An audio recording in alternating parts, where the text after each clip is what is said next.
Hi, I'm Reb Myron. I'm a minister through Pathways of Light, and I've been a Course in Miracles student for 44 years. I'm going through the lessons again this year, asking Jesus to clarify for me, and then I write from that clarity, and that's what I'm sharing with you today. So we are in the last lesson in the Review 5, lesson 180. God is but love, and therefore so am I. By grace I live, by grace I am released. God is but love, and therefore so am I. There is no cruelty in God, and none in me. God is but love, and therefore so am I. Grace cannot come until the mind prepares itself for true acceptance. He tells us in lesson 169, which is the by grace I live, by grace I am released. Grace is beyond learning. It is a response to the call to awaken. I had a moment of grace. I didn't ask for it because I didn't understand grace at that time. I didn't know that this was possible. I wanted to wake up, did the work, learned what I could, and opened my heart to forgiveness. In other words, I didn't just study the concepts of the course. I practiced the course and lived it to the best of my ability. I often fell short of the goal, but I didn't give up. Without realizing it, I was preparing myself for acceptance, for grace.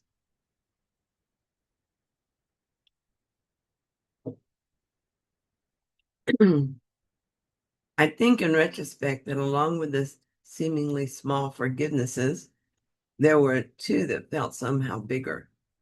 Perhaps what I mean is that they carried more weight because those thought errors had such a significant impact on my life. One was parental guilt, the belief that I made terrible errors raising my children that would have profound effects on their lives. I could not seem to forgive myself in this area of my life. And yet one day I did. I forgave those mistakes and freed myself from the awful effects of unforgiveness.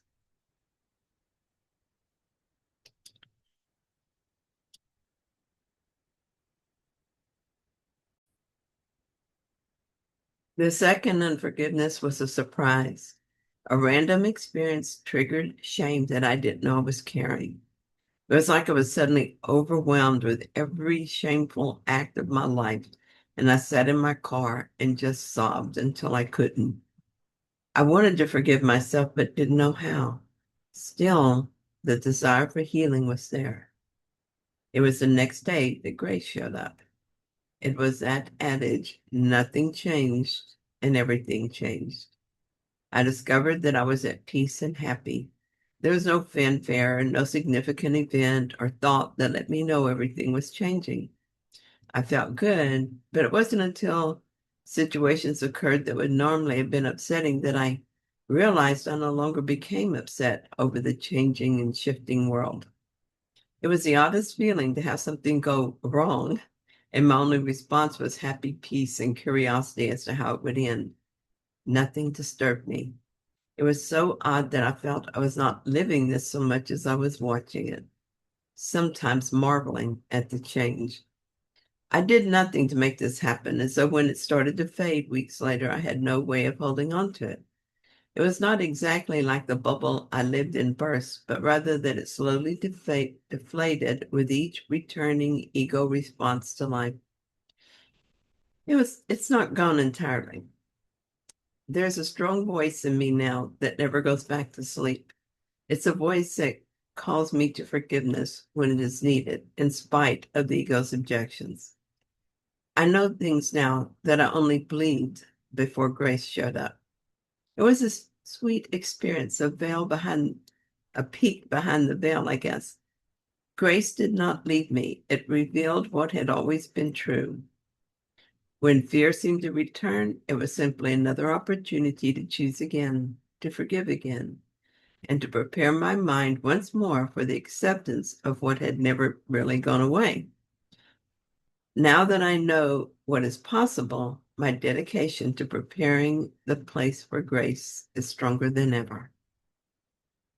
I could not make grace happen, but I had prepared a place for it.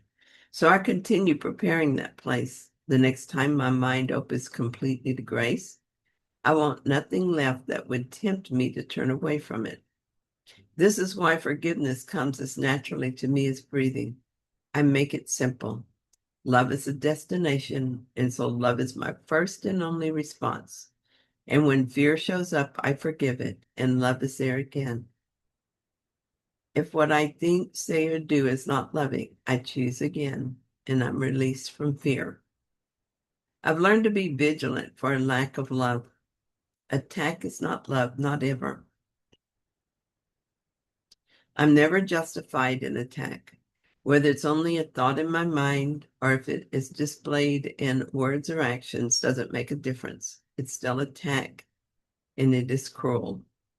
Love is not cruel. Defense is attack. It attacks our sense of power and safety. The moment I defend myself, I feel weak. I lose all sense of who I am or why I'm here. This is the reason I love Lesson 153. In my defenselessness, my safety lies. I don't need to defend myself. I am as God created me. I am love. Love is not cruel. Without the belief in attack and defend, I do not feel attacked, even when it's meant as an attack. I recognize it instead as a call for love, that I'm now free to answer with love. And if I temporarily slip back into the split mind and think I'm less than I was created, I know what to do about that. The truth awaits my welcome, and I need only call to it, whisper to it, and there love is. Thank you so much for joining me in this reading. I hope that you found it helpful. If you did, then please like it. If you haven't yet, please subscribe. And if you click on that little bell, you'll get, they'll let you know whenever I made another recording. I apologize for being late on this one. Uh, Time got away from me. And I'm having a little trouble with my voice today. All righty, I'll see you soon.